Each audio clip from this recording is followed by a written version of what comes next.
passed 58 legislative bills out of 742 bills introduced in 2 years. Co-prizes for the Electoral Reforms Bill, Petroleum Industry Bill, and the Constitution Amendment Bill.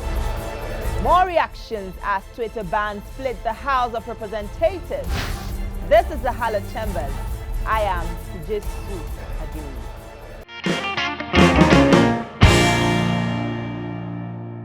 The Electoral Reforms Bill that has been trapped in the National Assembly will be aggressively considered before the Senate goes on its long recess in July. This is the latest assurance from the President of the Senate, AHMED LAWAN. He also says actions will be expedited on all other critical bills awaiting legislative attention, especially the Petroleum Industry Bill and the Constitution Amendment process. Consider the PIB sometimes within this month of June. The Electoral Act amendment, this is one legislation that every Nigerian is asking for. Our committee on INEC, jointly with the Committee of the House on INEC or Electoral Matters, have almost finished their work on the report, and we also will take the report within this period before we go on our summer recess in July. Well, joining us on the program today is Senator Frank IBEZIM, representing Imo North Senatorial District. It's good to have you on the program. Thank you, TJSU, for having me. Yeah. So we'll delve straight into the matters now. You're a lawmaker and you have spoken passionately about education, especially at the basic level. How are you converting your passion for education into legislation that will strengthen this critical sector? Truly speaking, there's need for us to appreciate the importance of foundational education. Because if we get it right with our kindergarten and primary school kids, then we'll get it right as a nation. So what we're trying to do is to get the Federal Ministry of Education and the Universal Basic Education Commission with the State Universal Basic Education as well to synergize and understand the usefulness of classroom library. And we've been able to do that, and we have a pilot scheme all over the country where they have donated back to each senatorial zone 10 classroom libraries. And what I am trying to do now is to make sure that those classroom libraries are being sent to requisite primary schools, and also making sure that the objective is being carried out. Because there are so many government ideas that are good, but the greatest challenge of our time is implementation. So that's what I'm trying to do right now. And as a member of the Committee on Basic and Secondary Education, I'm sitting and talking, trying to get together with my chairman and the entire committee members to see part of our oversight function to make sure that, yes, it's only about 10 classroom libraries for a senatorial zone for now, but making sure that it's captured properly and it's being done well, so that in the next budget, UBEC could be encouraged with the Federal Ministry of Education to add more. Part of what we're also trying to do is to get the private sector involved. Government can't fund everything. And there are well-meaning Nigerians who, if they see a project that would help the nation, will be interested in encouraging that to grow. And are you getting the buy-in of the private sector already? Oh, yeah. Oh, yeah. Part of what we did last 2 weeks when I went back to my constituency was to do my own pilot project. I started with 3 classrooms per local government. And I took quite some of those that supported me And you won't believe it, most of them are interested in donating classroom libraries in their own wards and booths.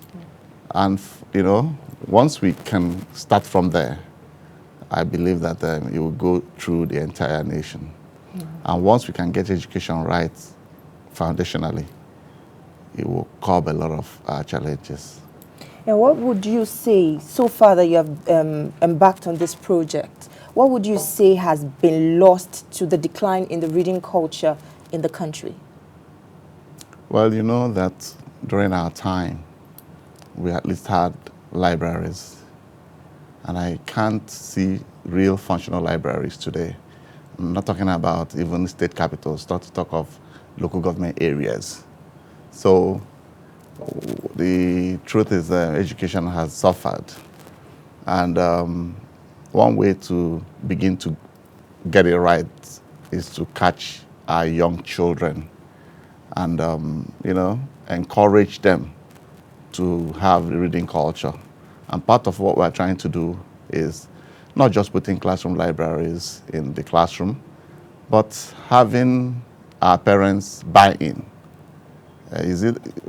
You know, even if your parents are not educated, you would have relatives who are educated, who I'm sure with the teachers and the parents and relatives, if we can get the children to read 20 minutes a day and get back to the classroom, the teacher would vet it, make sure that when they went home, it was signed off. We have parents, students, library sign-on books, and we have teacher-student library sign-on book.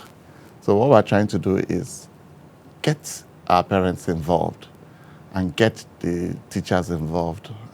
And part of the way to do that is to encourage them by way of award and, you know, getting kids to compete after a while.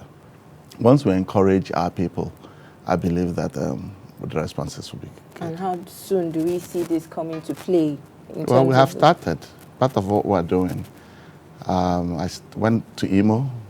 The first thing we did was to go back and once we spoke to His Excellency, our governor, about what we're doing, we invited the SUBEB chairman in Imo.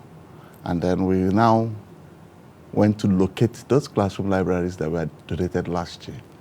And before we came to locate them, you won't believe it, some of them were back in storage. And now that we've gone in there and they know that we're interested, they have decided which schools they're donating those to. And part of what we're doing is making sure that those schools are getting them and making sure that we're now donating this parent, students, library book and also the teacher student library book. And we've told them that we'll go back there in the next 2 weeks to check the schools that have gotten it, what they have done. And what we try to do is also read to the schools. Because a week ago, I went to the IDP here in Abuja. Okay. What we did was to demonstrate to the school what it is, how to read. We read to the students. We also made it possible for the students to take back those books that they had taken from the classroom to their parents, and these parents also read back. I have some clips of what we have done, where parents actually read back and for 20 minutes, and these kids are back to the teachers. So in IDP camp, they were excited. We just need to implement these things and have the buy-in of every stakeholder. So government ought to do its best. Truly speaking, private sector should get involved fully. Funding shouldn't be allowed in the hands of government alone. Okay, we still have quite some number of issues to talk about, but we'll have to go on a short break now. When we return, Senator Frank IBEZIM will be telling us about the Senate's second year anniversary in office. Stay with us, we'll be right back.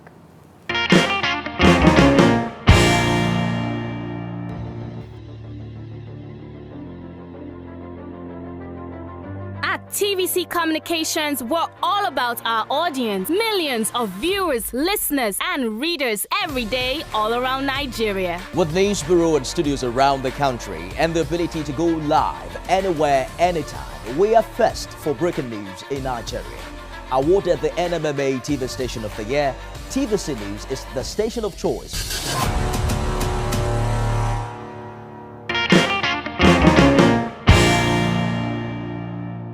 We're glad to have you back. If you're just joining us, we have been speaking with Senator Frank IBEZIM, representing Imo North Senatorial District. Thank you for staying with us on the program. Thank you again. So the Ninth Senate is 2 years already, but not many people have confidence in the capacity of lawmakers to represent the interest of the people. Why so?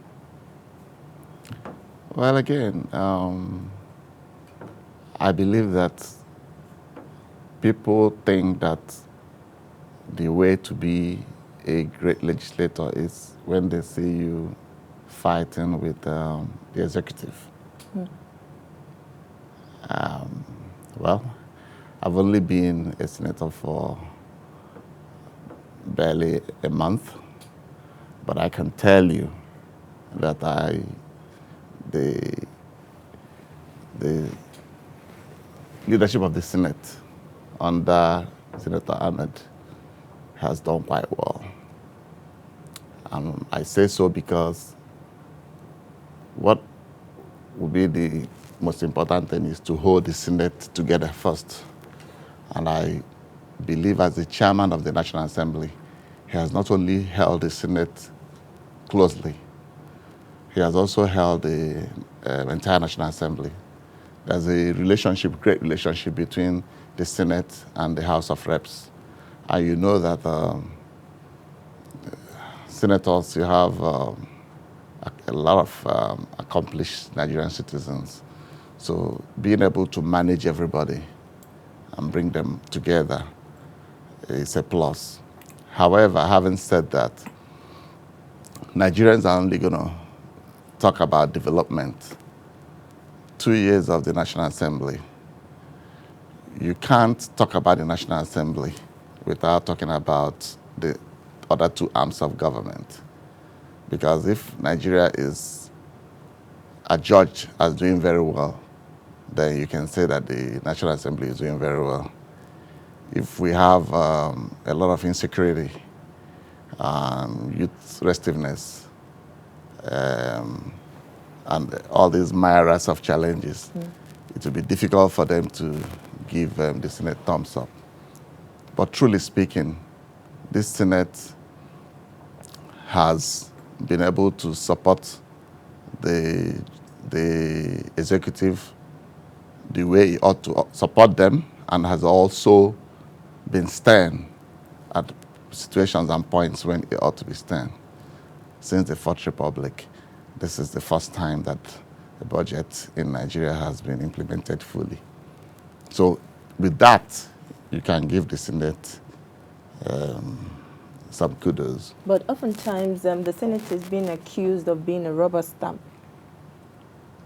Well, yeah, the same Senate that has been accused as being a rubber stamp has also been accused as padding, trying to. So if you look at that, how can you be a rubber stamp and you're able to make imputes? So it doesn't. You represent the people of Imo North Senatorial District, and your region has had its own fair share of security challenges. Do you think the government has not properly engaged with the people to stabilize the situation, especially with the loud secession calls from the southeast? Well, you know, secession didn't start with the southeast. And I'm not sure it will end with the southeast. Sometimes when a people feel like they are oppressed, they have different ways of exercising their feelings and ideas. For me, what is important is that it's always important for us to have an avenue to have discussions, find out what is this. It's not everybody in the Southeast, and I can tell you that it's not everybody in the Southeast is talking about seceding. So majority of Southeasterners are part of this. Everybody from the Southeast is part of Nigeria. And majority of Southeasterners, they are complaining, yes.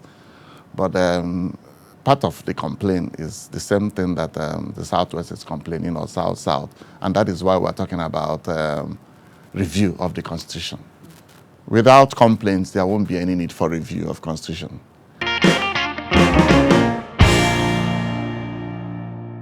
Widespread insecurity across the country and the seeming helplessness of security agencies is another matter members of the House of Reps are talking about. In quick succession, two motions of urgent national importance came up on the floor, seeking for immediate solutions to the indiscriminate killings, violent attacks, and fear of the unknown that seems to have enveloped many parts of the country, especially rural communities. The outburst from this lawmaker from Lagos even became an online viral video that has now raised more concerns over the state of the nation.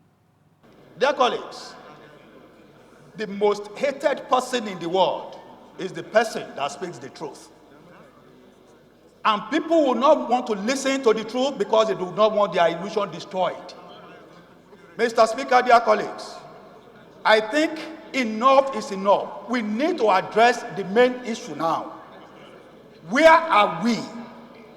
The role of government in governance is to protect lives and property of the people and to provide welfare for the people. Mr. Speaker, we have failed woefully in all this.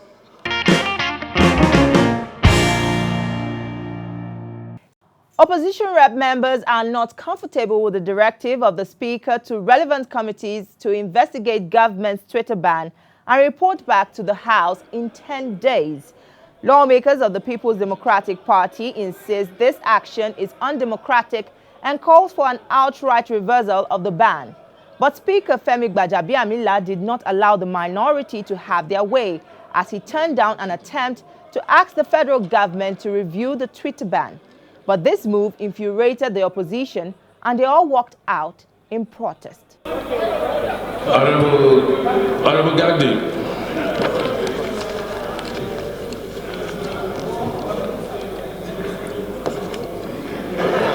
Mr. Speaker, honorable members.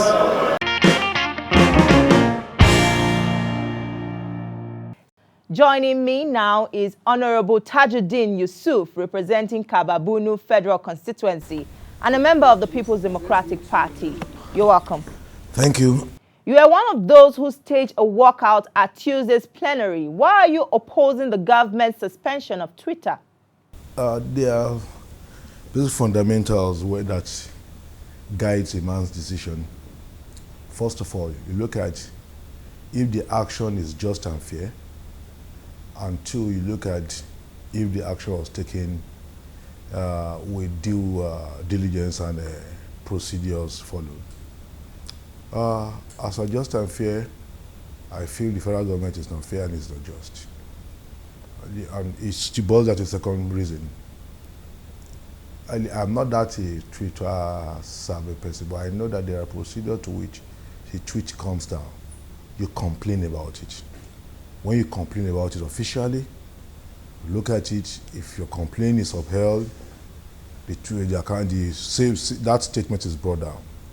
And I asked myself, was the president tweet that was brought down good enough to stand? I said no. I want to believe the man did not make that tweet. Somebody did it on his behalf, and they didn't check.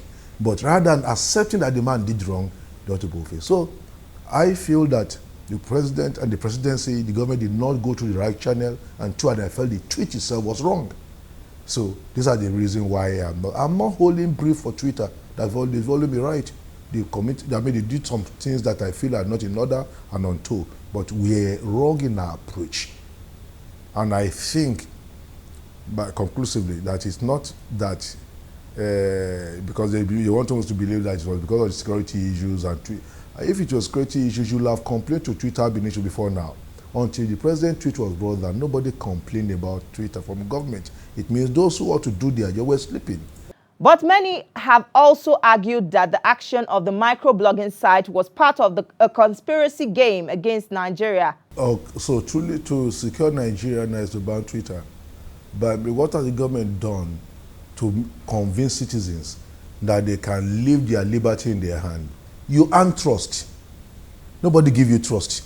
So where you have some level of regulation, what have you, the government have displayed a sense of responsibility and equity. You came into power through this means. You use this platform very well. The moment you get to power, you think the first thing to do is to pull it down. One, the timing and the approach was wrong. And there's a saying that he that killed by sword, if you see with a pen knife, begin to jitter. It's ideal, yes. There should be some measure or standard.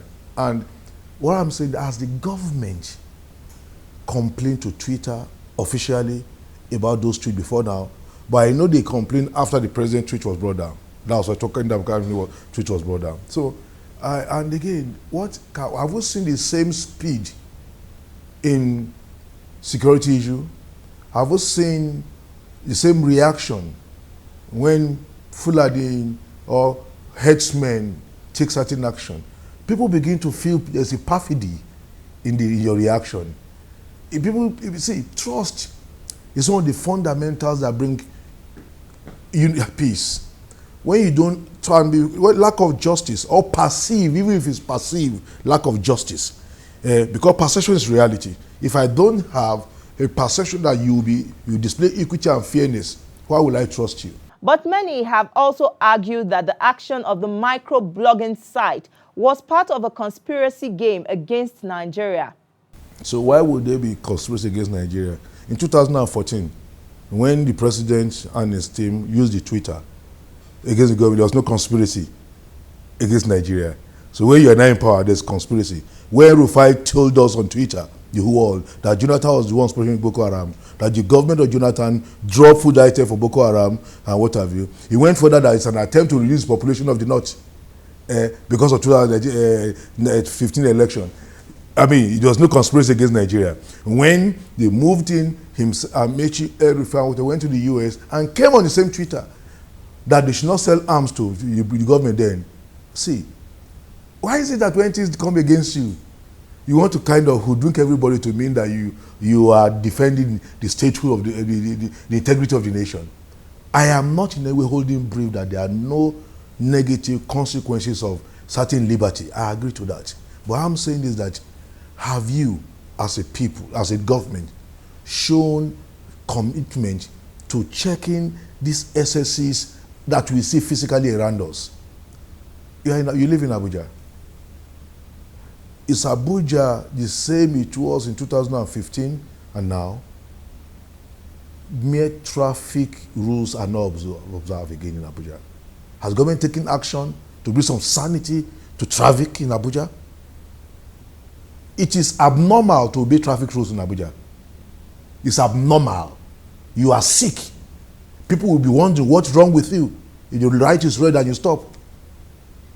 I'm bringing it to the lowest of enforcement that we expect from the government. Not to talk of the banditry that is happening. People are being kidnapped in the street of Abuja now. So I'm saying that the government must up its game. The president promised us that we lead from the front in 2014, Chatham House address. Your God has made it possible for you to be president. You don't just sit back. Look at the interview yesterday on Rice TV. He said you told the Southwest governors who came to you that you should not be running to you and expect you to help them fix the security issue in their state. You are the commander-in-chief. No governor have control over commissioner of police. They report to Abuja. The decision of the leadership should be binding on the House. What does your caucus have against that resolution? I beg to disagree. The leadership position is respected. I do not take anything away from the fact that they are leaders of the House today, and I'm raised to respect constitutional authority. But it's not binding. That does not mean I don't have addition or suggestion.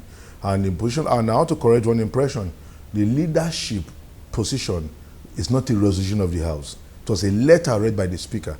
And let's even assume, let's agree it's a resolution of the House. Honorable Chimbaya came on the position on point of privilege. Privilege in our rules supersede all those rules. And because that's what you don't even rule on privilege. You don't debate privilege. So what this scholar just want to listen to him, and what have you just note it and move on. To now say Order 96. Order 96 talks about a matter that a decision is taken on the floor. That is by voting. By voting. So what we had against that decision is that we left out the most important. There was no statement about either the ban is supported or what. I say we want to investigate. How many investigations have we done? What has the president ever done with our reports? On security matter, we're going to discuss it. You say, let's set up a security committee, and what have you, we'll debate. Why are we running away from responsibility? Why are we running away from taking position as a people, as a parliament? So what we're saying is, okay, urge, don't command. Urge them. It's an advice. Not for anything, for the sake of those who live on Twitter, whose means of livelihood come from there. So Nigerians have come to realize that this is a platform they can use effectively to reach their people. So that's why we appeal and say, urge the president to please leave this ban while you are engaging. 2 years of the 9th House, what does the scorecard look like? Sincerely, I'm not impressed. Not impressed. The most fundamental principle and what makes parliament is debate. I've not seen enough debate. I've been in the House for some time, and I feel that we're not seeing enough debate. I think we should improve. The essence of debate for to make the government hear contrary views is going to hear the voice of the people. Those who came about parliament say we donate our voices to you because over 200 million Nigerians cannot gather in the Marquess Square to be talking. So we elect representatives at this fora, express our views. When you take that away from parliament, we're in trouble. I pray the next 2 years will be better.